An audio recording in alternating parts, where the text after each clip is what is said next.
आपने regional aspirations की बात की तो उसकी बात हम लोग करेंगे। एक सवाल और जिससे पहले कि उस पर आते हैं, ऑपोजिशन की सारी पार्टीज, राहुल गांधी, कांग्रेस, सब ये कहते हैं कि मोदी जी ये जो है मैच फिक्सिंग कर रहे हैं इस चुनाव पर। उन्होंने कहा है कि ईडी, सीबीआई और ईवीएम के बिना आप चुनाव नहीं जीत सकते। क्या कहेंगे आप? ईवीएम का जवाब तो देश की सुप्रीम कोर्ट ने दे दिया है, और 2014 में इनके पास ईडी थी, इनके पास सीबीआई थी, तो हार क्यों गए भाई?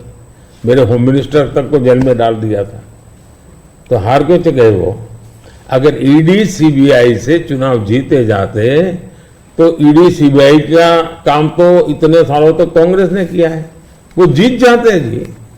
और इतना बड़ा देश एक म्युनिसिपैलिटी का चुनाव फिक्स नहीं कर सकते हो भाई, जरा करके देखो, ये संभव होता है क्या फिक्सिंग? क्या क्या दुनिया को मूर्ख बना। लेकिन दुख इस बात का है कि ऐसी बातें करने वालों को आप मीडिया के लोग उनको पूछने के बजाय हमको पूछते हो।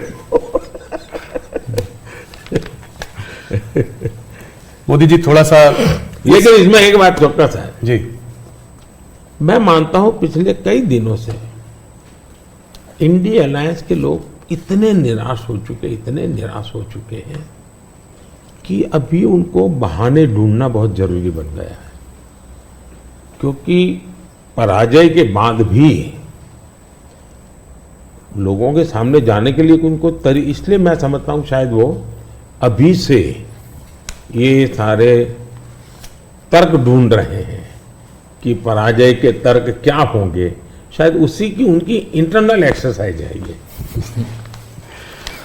मोदी जी दो स्टेट्स अहम है इस चुनाव में, एक है कर्नाटका और एक है महाराष्ट्र। कर्नाटका जहां पे अभी आपकी हार हुई थी विधानसभा के चुनाव में, और महाराष्ट्र इसलिए क्योंकि वहां पर एक अजीब सी खिचड़ी बनी हुई है, दो पार्टियां टूटी हैं। मेरे दो साथी मेरे साथ हैं। सबसे पहले शुरुआत करते हैं कर्नाटका से। तो हरिप्रसाद जी जो हमारे वहाँ के एडिटर हैं वो आपसे कुछ सवाल पूछना चाहते हैं। हरिप्रसाद जी स्वागत है आपका।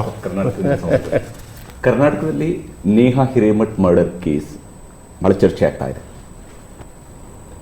Neha killed inside the campus by Fayaz. Even JP Nadda ji rushed to her house. आप क्या सोच रहे हैं, ये अभी ये फोकस शिफ्ट हो रहा है क्या? कर्नाटक का चुनाव का फोकस ऐसे इश्यूज को शिफ्ट हो रहा है? देखिए, नड्डा जी का कार्यक्रम वहां चल रहा था और इतनी बड़ी घटना घटी थी,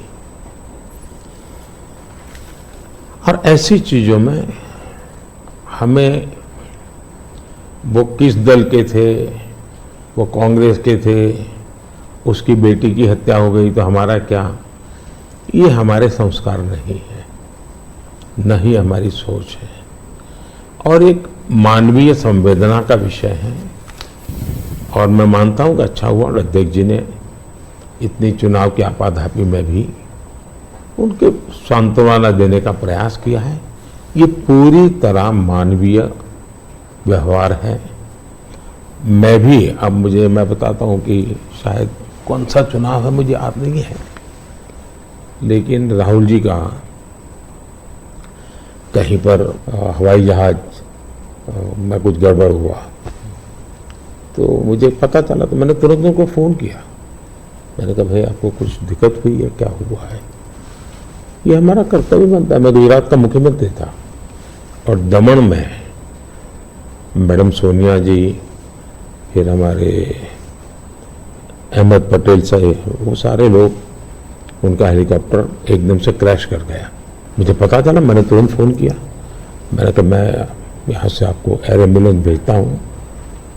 तो अहमद ने मुझे कहा नहीं, अभी बिल्कुल हम लोग सलामत है, ये बात ठीक है, हेलीकॉप्टर को नुकसान हुआ है लेकिन हमें कोई तकलीफ नहीं हुई है। एक बार सोनिया जी काशी गई थी इलेक्शन कैंपेन में, और वहाँ उनको तबीयत एकदम खराब हो गई, तो मैंने तुरंत यहाँ से सबको भेजा। मैंने कहा भाई देखो क्या मामला है, या तो हवाई जहाज दो उनको। तो ये एक तो मेरे संस्कार